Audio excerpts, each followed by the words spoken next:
The third lesson in this series shows how to use a grid with multi-values.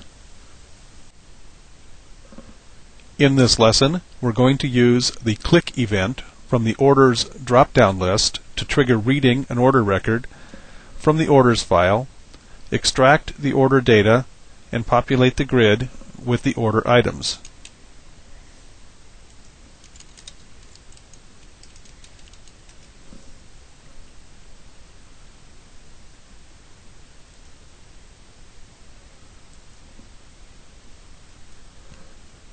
Let's open the Properties window for the Orders drop-down list.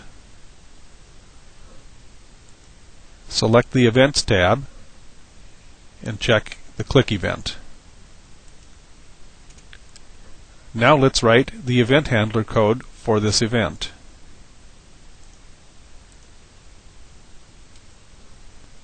Since this is the first time we have accessed the code since opening the designer, we need to confirm the code file name and item ID.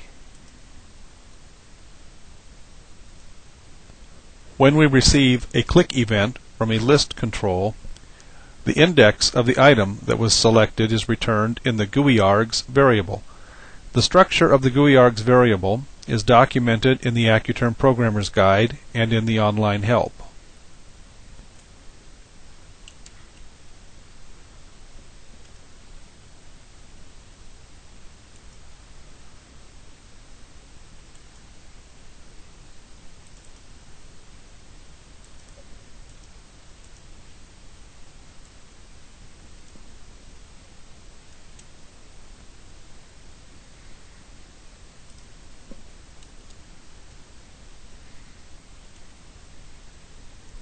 The index of the selected item is returned in the first value of the GUI args variable. We will use this index to extract the order ID from the list of orders we obtained when we read the customer record. Using the ID of the selected order, we can now read the order record. If the record doesn't exist, we'll pop up a message box with an error message and return. After reading the order record, we need to extract the order items and load them into the grid by setting the grid's value property. The value property for a grid is structured as a dynamic array with rows delimited by value marks and columns within a row delimited by subvalue marks. This is not a format that is used for storing multi-value data in a database record. For database records, you typically assign an attribute for each field with correlated multi-values within each attribute. So we need to reformat the item data before it can be loaded into the grid. We simply loop through the items in our record and assign them to the proper value and subvalue of our items variable. The sample order file for this application contains two attributes for the order items, the part number and the quantity ordered. But the grid also has columns for a description, price, and extension. We use the part number as a key to the products file to look up the description and price, then calculate the extension. Now we store the order item data for our 5 grid columns in the items variable using the row number as the value index and the column number as the subvalue index. Finally, as long as we are looping through the detail items, we might as well calculate the total for the order that we're going to display beneath the grid. After building the items variable containing the grid's value, we also extract the order date and purchase order number from the order record. Now we are ready to populate the form with the order data. As we extract, look up, or calculate the data for each GUI object, we could call the AtGUI setProp subroutine to load that piece into the form. However, it is much more efficient to pack all of the data into a chunk and load it using a single call to AtGUI load values. AtGUI load values takes 2 dynamic arrays as arguments. One contains a list of the GUI controls that are being loaded. The other is a list of the corresponding values for those objects. At this point, the grid will contain the items from the order which the user selected by clicking an item in the order's drop-down list. The date and purchase order number text boxes are also loaded with data from the order record. Well, let's see if we can give this a try. Let's switch back to our designer and note that it says in our status bar, the event decoder may require updating. That's because we added an event to the orders list, which was the click event, but we didn't go and update the decoder for that. So we can click on our Update Code button. Notice that it does say the event decoder needs updating. We'll update it from here. Click Close. Go back to our code window, save the code, compile it, and close the code window, save the project, close the project window, and now we can run it. So let's run the program. We'll enter a customer number and select an item from the orders drop-down list, and there are the order details loaded into our grid. And notice also we have our date and our purchase order extracted from the order record and displayed on our form. Now it's time to tackle updates.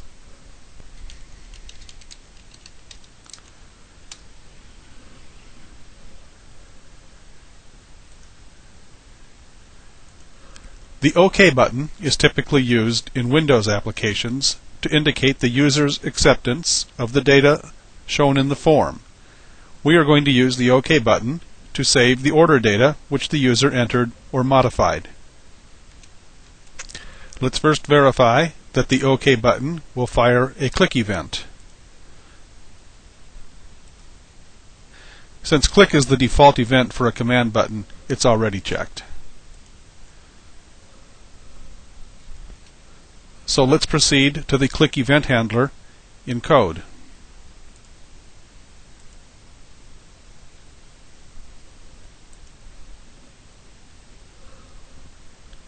The first thing we need to do here is check if we have a valid order to update.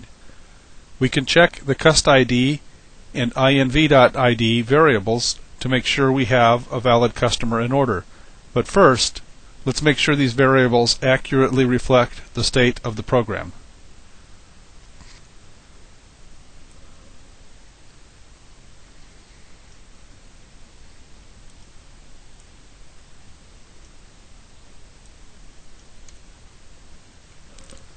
When we wrote our first event handler for the customer validate event, we were not too concerned with how we were going to handle the order, but now we need to make sure that we can tell if we have read an order record or not. If not, we can ignore the update click event. So let's be sure to clear the order ID and the orders total up front here.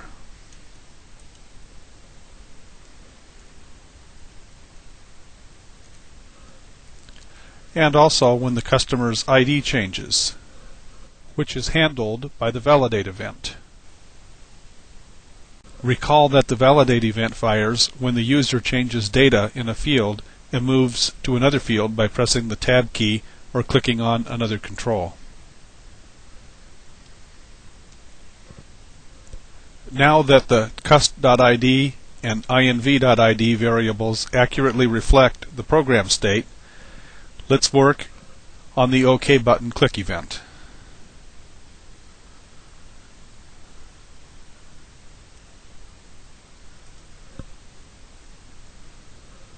Before we proceed to update, we check the cust_id and inv.id variables to make sure we have a valid record to update.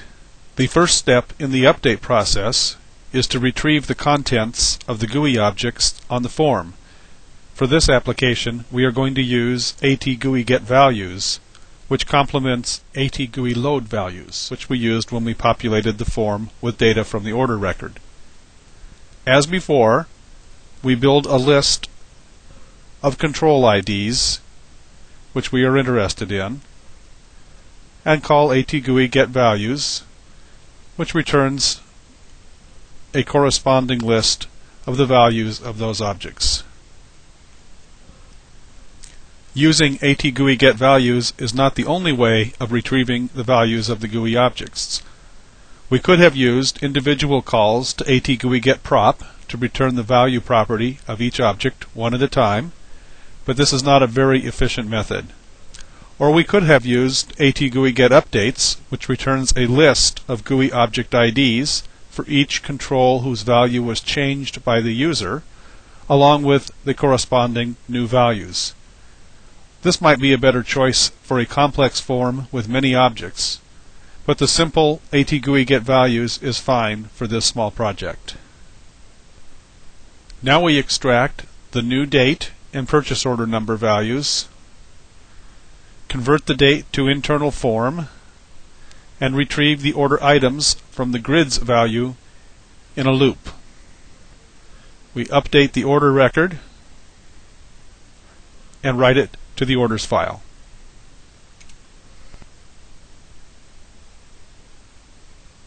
Next, we write the invoice list to the customer file.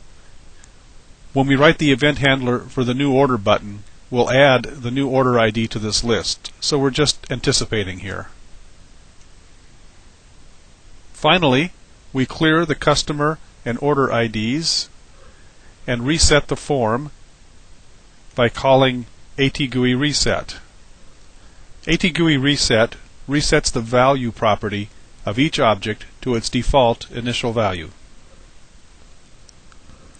Recall that when we read a customer record, we loaded the list of orders for that customer into the orders drop-down list by setting the list's items property. So now we must clear this list, setting the items property to an empty list. Remember, for a list control, the items property contains the list of items available for selection, where the value property is the index of the selected item or items. Now we make the customer ID field the active field and return.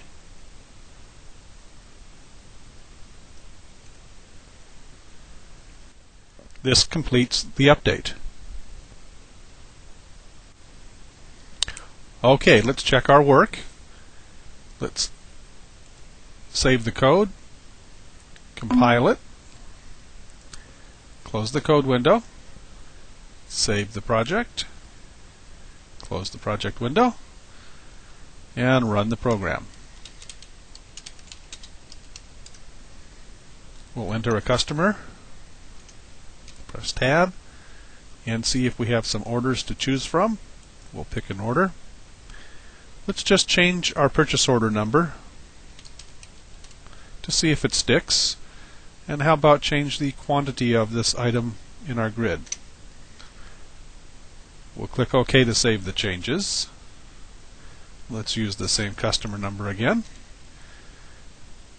Open the same order, and our purchase order did change, as did the quantity in the grid, confirming that our update code is in fact working.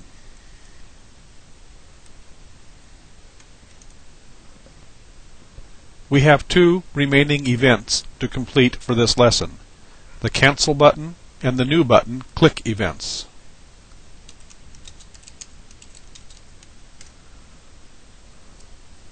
Let's begin with the Cancel button. Let's first confirm that the click event is selected, which it is, and now go to the event handler in code.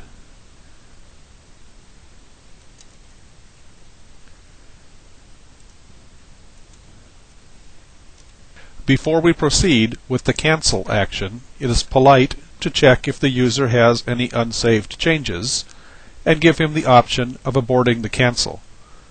We will do this by checking the state of the form's changed property. The changed property of an object is true if the user changed the value of the object or any of its contained objects recursively. It is important here to distinguish between changes made by the user and those made by the programmer. Only user changes are reflected in the changed status. And in fact, when a programmer sets an object's value from code by calling AtGUI setProp or otherwise, the changed status for that object is cleared. If there are any unsaved changes, we will warn the user by displaying a message box showing yes and no buttons, and abandon the cancel action unless the user clicks the yes button. Implementing the cancel action is simple. First, we'll release any locks, clear the ID variables, and reset the form. Finally, we activate the customer number field, so we're ready for the next customer record. While we are working on the cancel event handler, we should take the code we've written here and copy it up to the close event handler to give the user a chance to cancel the close if he has any unsaved changes.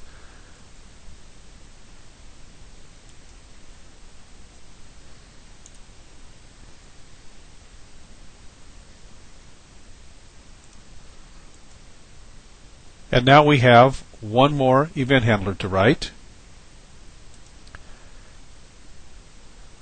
We need to write the event handler for the new button.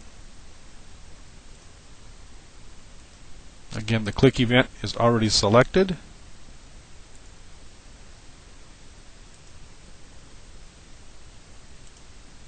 Before we let the user add a new order, we better first make sure that we have a customer open. If not, we can cancel the new click. Next, we need to get an ID for the new order, which we will read from a control file, increment the control file item, and store the new order ID in the list of orders for this customer. Remember that we have already written the update code for this order list when in the OK button click event handler.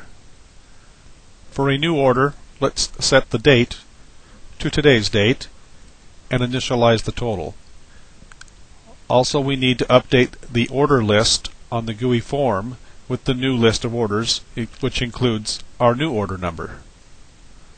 Now let's set the values of the other order-related fields on the form to an initial state or empty, using the same technique we used when we populated the form after reading a record.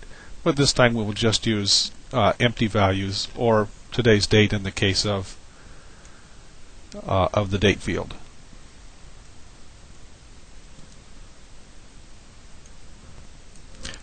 Finally, let's activate the purchase order number field. Now we are ready for the user to enter a purchase order and then fill in the order items.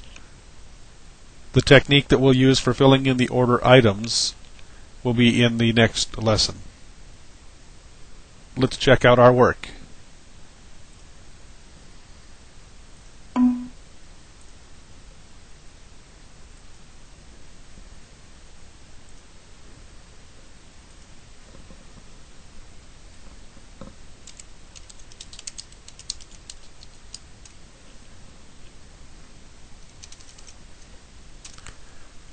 Let's see if we can create a new order. Look at that. We have a new order number, a new date. We're ready to put in the purchase order. And we can put data in the grid, although at this point the rest of the grid is now not functional. Let's save our new order.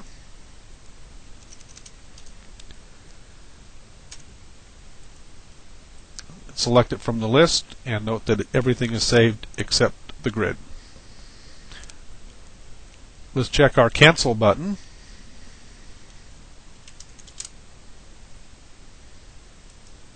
And we have a warning. We will abandon the changes.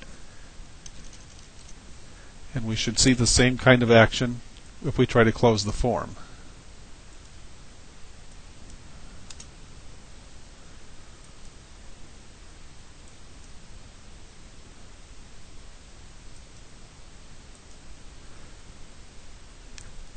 This completes Lesson 3. In the next lesson, we will develop event handlers for the grid.